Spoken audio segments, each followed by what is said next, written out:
Welcome to the Heal Your Hunger Show, where we get to the heart of why you overeat and how to stop.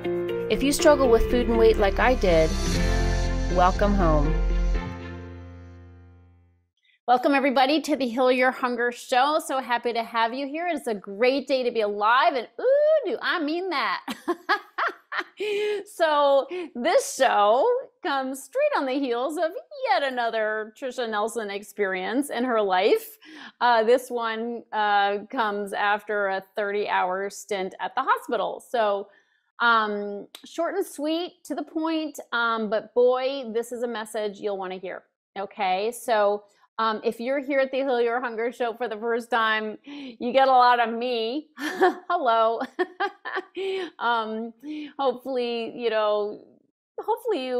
this is a good experience for you. And I, in all seriousness, I share about things that are most pertinent to emotional eaters. My experience is we are our own breed. Okay, so, we're not just people eat too much. We're not just people with a weight problem. We are our own breed. We have a certain way of dealing with life. We have certain personality traits, which I affectionately call the anatomy of the emotional eater. We are our own breed, and that means we have to address emotional eating in a unique way, in a way that's not just here's the diet, do the diet. Okay, clearly that doesn't work. So I'm glad you're here.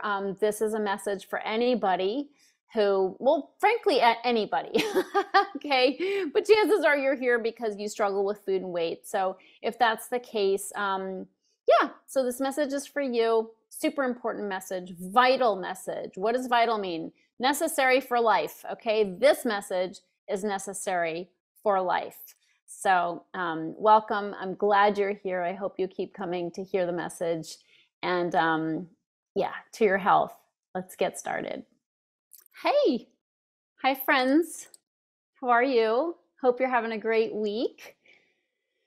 So I wanted to pop in here, and I so hope that you stick around and watch this show. It's a pretty important one. I got something to say, and I'm going to say it quick so you don't have to stick around too long. But do stick around.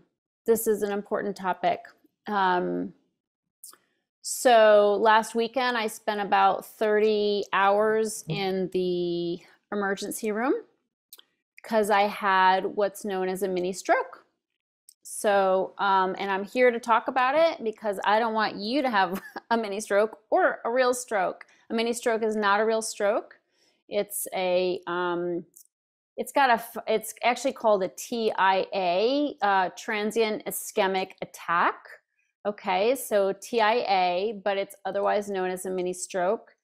And you can imagine this came as a total surprise to me, and I'll tell you how it happened. I'm telling you all this because, my life is an open book. If you've been around, if you listen to my podcast, if you're one of my clients, I don't hold back. So I'm all about telling you how it is and telling you what I've been through and really leaving no stone unturned. But this is a very serious topic. And even though I laugh at times, it's who I am. It's who I am. There's humor in everything. But I am sharing this because if I've been through it and I can help you avoid going through it yourself or help you in any way, shape, or form prevent something serious happening. And, as emotional eaters, oftentimes there are high risk factors for stroke. If I can in any way impact your decisions to take your health seriously, I'm going to do it because what's the point otherwise? What's the point of any of it? I'm going to tell you my experience to try to be helpful, to try to save your life, because I believe that I was blessed to have the experience I had, and I need to put it to good use. I believe God would want me to use my experience to try to help you and have you live in health. So what happened is that I, on Saturday morning, was with my partner, and and I was in bed, and I reached for something on the side table, and I couldn't use my hand. Like I couldn't grab what I was trying to grab. My hand wouldn't work. And I felt kind of dizzy, and I had a ringing in my ear, and I said, Jerome, something is happening to me. And I lay there, and I was sort of dizzy. And basically, he looked up my symptoms, and he said, we need to get you to the hospital right now, because they were stroke symptoms. My hand and arm didn't work properly. They were flat. It was my left side. My whole left side wasn't working properly. I tried to stand up. My leg fell, just crumbled below me. My left leg, I couldn't form words. Okay. So I could speak, but I couldn't do a hard G. So I'm like, all of a sudden, because I was trying to tell him my hands jiggling, but I couldn't say the word jiggle. Like I couldn't get a G. I'm like, this is weird. I can't, my throat isn't forming a hard G. So we're putting all this together, and in minutes, he's like, we have to go to the hospital now. And he helped me get dressed because I couldn't button my jeans. And we found my phone, grabbed some things, and went down to the car. He helped me walk because I could not walk on my own. Holy moly, it was scary. He raced to the hospital, UCLA, and we arrived at UCLA. They gave me a wheelchair. He wheeled me in. They asked me about my symptoms. They did some tests. They asked, the doctor's like, hold out your hand, touch my finger, and touch your chin. Well, this is kind of funny. I thought this was funny. So I touch her finger, and then I go like this, like I couldn't touch my chin. Like I didn't have the motor capability to touch my chin. And I'm kind of laughing because it's kind of funny. If it weren't so serious, it was kind of funny. And me, I kind of laugh about everything. I find humor in everything, and I'm grateful for that. But in this moment, it wasn't so funny. So they caught on pretty quickly. And my arm would I couldn't stop my arm from flapping. If I held it up, it was like doing these weird things. And I said, I'm not doing that. Like, I am not doing that's happening on its own. So we're like, okay, code stroke. They took it so seriously. In seconds, I had doctors around me. It's a teaching hospital. I had, whatever they are, doctors in training or residents, I guess, resident doctors. So anyway, they were all about it, and they got me very quickly into an MRI. And thankfully, after 20 minutes in the MRI, and after I came out, they determined it was not a stroke. And after testing and everything, they determined it was a TIA, which is absolutely looks like, smells like a stroke, same symptoms, but it's not doing damage to your brain. Thank God, right? So, so my partner was, brilliant in knowing, after looking it up, that I needed to get, if you have stroke symptoms, you have to go to the hospital as soon as possible. Call 911 or get driven as fast as possible, because every minute counts when you're having a stroke. I did not know this. So why would I know this? I don't have risk factors for a stroke, but this was clearly stroke-like. So, and bizarre. I am telling you, it was bizarre to not be, to have a whole side of your body not working and your face not working. I couldn't quite see clearly. My speech was slurred. Definitely my face was drooping. Damn, it was scary. It's scary telling you about it now, because I kind of protected myself, I think, by laughing about it, or kind of getting a kick out of how uncoordinated I was in the moment. But anyway, so they said, we're going to hold you for 24 hours and do tests, which I'm so glad they did. The symptoms went away after like 3 hours. I thought they were gone after the MRI, because I was still for so long. So I'm like, I think I'm good now. But the minute I got up to try to go to the bathroom, my boyfriend had to hold me up and take me to the bathroom, because I couldn't walk on my own.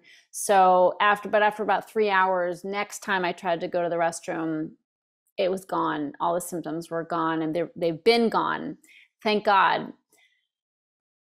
So I wanted to share this because you know, it could happen to anyone, clearly. I mean, the typical markers for something like this, risk factors, I don't have. So you wouldn't think something like this would happen to me.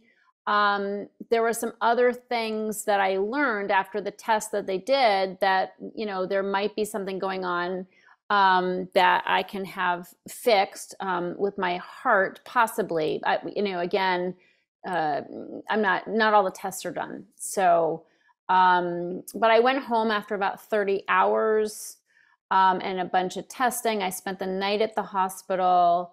I had some interesting experiences there. I was very well cared for. I'm so grateful for that. Great doctors.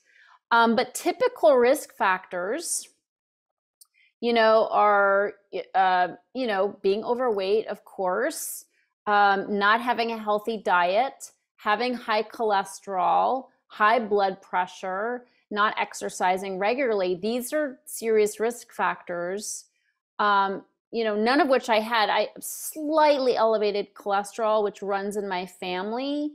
That's like the only risk factor. So, long story short, I'm on a couple blood thinners and a cholesterol, a statin, which I don't plan on being on for too long, but I'm just doing what they're telling me to do. And I'm taking some supplements to support my body as well as I take these medications. But I'm taking aspirin too to thin my blood. But anyway, point is, it's crazy that I had this experience. And so I want to tell you this as a cautionary tale for sure. I mean, you can imagine I've been very reflective about my life. When I was in that MRI, they did 2 MRIs, but that first one, when I didn't know if I was having a stroke, I'm thinking about my finances, like what needs to happen, if I die, what's my will? I need to do a new will, so I'm thinking of some things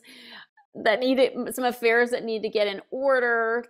I mean, it's really kind of crazy when things come into sharp focus. Like, what if I'm dying? What if this is the end of my life? Oh, so I had those thoughts. You can imagine I prayed like nobody's business when I'm sitting there in that MRI.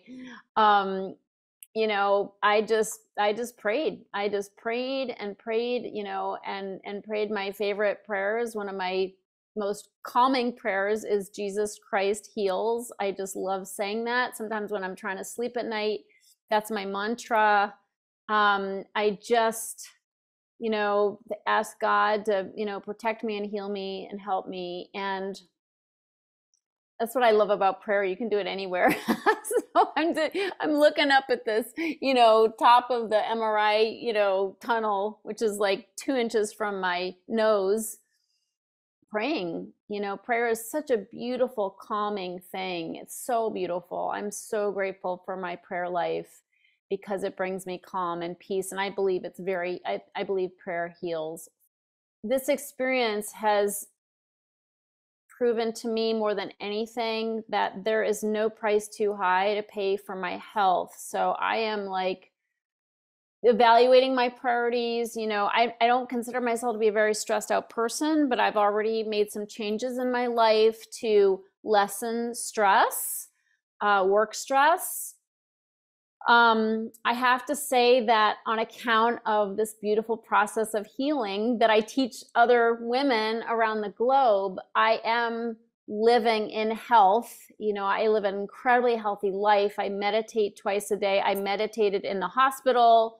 There were beeps and buzzing and voices all around me. And my guy brought my earplugs and eye patches to the hospital. And I went ahead and did my meditations and my prayers and my reading, so I was able to keep up with my self-care practices to an extent that I was able to. And, I live in health. I live in health and I live in joy. So what I decided is that if I were to, if that had been it for me last weekend, I am living the life I want to live. Like, I don't have any regrets. You know, I've made peace with my family. I love my family like deeply. I deeply love my family.